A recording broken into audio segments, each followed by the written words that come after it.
Anda berada. Selamat datang di Bisa Bincang Santai, tentunya tempat di mana kita akan membahas dan mengeksplorasi berbagai topik yang menarik tentang pekerjaan dan mungkin masih banyak lainnya yang akan dibahas di Bisa. Tentunya bersama dengan saya Yudita Mojisari. Pada episode hari ini saya akan membahas tentang tren dan prediksi dunia kerja di masa depan. Ya, bagaimana teknologi dan perubahan sosial dalam mempengaruhi cara kita bekerja. Mari kita bahas bersama. Ya, di dunia kerja mungkin selalu terus berubah dan dengan adanya teknologi baru serta perubahan sosial. Ya, masa depan pekerjaan tampak sangat berbeda dibandingkan dengan saat ini. Berikut adalah beberapa tren dan prediksi yang perlu kita perhatikan. Ya, yang pertama adalah peningkatan otomatis dan kecerdasan buatan atau biasa disebut dengan AI. Ya, otomatis dan AI ini telah mengubah banyak sektor industri mulai dari manufaktur hingga layanan pelanggan dan prediksi menunjukkan bahwa pekerjaan ini rutin dan repetitif akan semakin banyak diambil oleh ahli mesin. Sementara peran manusia akan lebih fokus pada tugas yang membutuhkan kreativitas, ya, pemecahan masalah dan juga kecerdasan emosional.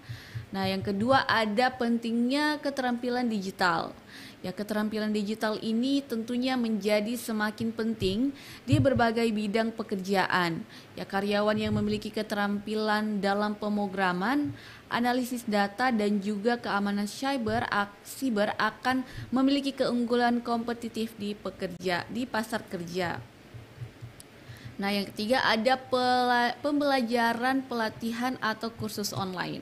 Dengan perubahan yang cepat dalam teknologi dan industri, pembelajaran sepanjang hayat menjadi kunci untuk tetap relevan di dunia kerja.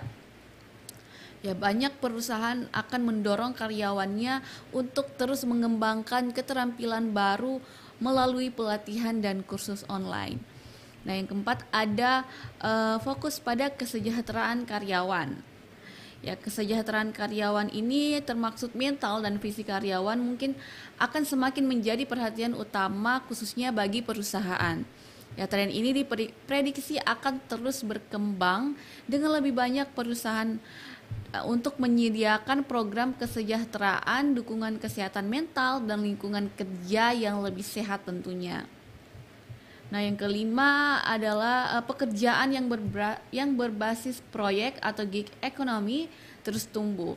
Nah, banyak orang memilih untuk bekerja sebagai freelancer untuk mendapatkan fleksibilitas dan kontrol lebih besar atas karir mereka. Nah, kemudian ini juga pastinya memberikan perusahaan akses ke tenaga kerja yang lebih fleksibel dan spesialis.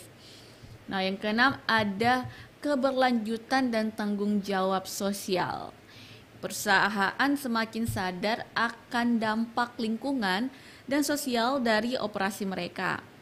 Nah, tren ini juga menuju bisnis berkelanjutan dan bertanggung jawab secara sosial akan terus meningkat. Dan hal ini juga akan mempengaruhi jenis pekerjaan dan keterampilan yang dibutuhkan. Nah, mungkin yang terakhir ada kolaborasi global. Dengan teknologi yang memungkinkan komunikasi instan, kolaborasi lintas negara atau budaya pastinya menjadi lebih mudah di masa depan. Nah, kita akan melihat lebih banyak tim yang bekerja bersama dari berbagai belahan dunia, membawa perspektif dan keterampilan yang beragam. Nah, itu dia beberapa tren dan prediksi dunia kerja di masa depan. Nah, mungkin perubahan ini akan membawa tantangan sekaligus peluang bagi kita semua. Dengan bersiap dan terus belajar, kita akan bisa mengambil manfaat dari perubahan ini dan mempersiapkan diri tentunya untuk masa depan yang lebih baik. Nah, terima kasih telah mendengarkan episode kali ini. Jangan lupa untuk like, subscribe tentunya di KP Official, informasi cerdas masyarakat sejahtera, dan selamat menonton. Sampai jumpa di episode berikutnya.